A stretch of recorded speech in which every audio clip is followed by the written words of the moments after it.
All right, we're just using the 72 volts for now, and we're at about 72 volts, and you can see the damage we've done already and how we quickly blew through this rod at 72 volts. So that's just for you guys on TikTok. We're going to go ahead and probably split this battery in half and then parallel the halves together, so we have a 30 volt battery, 34 volt, and our voltage is lower and isn't as destructive as this.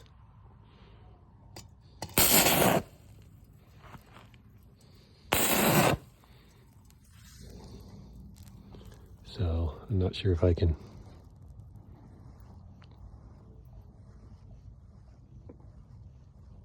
give you a better view that way.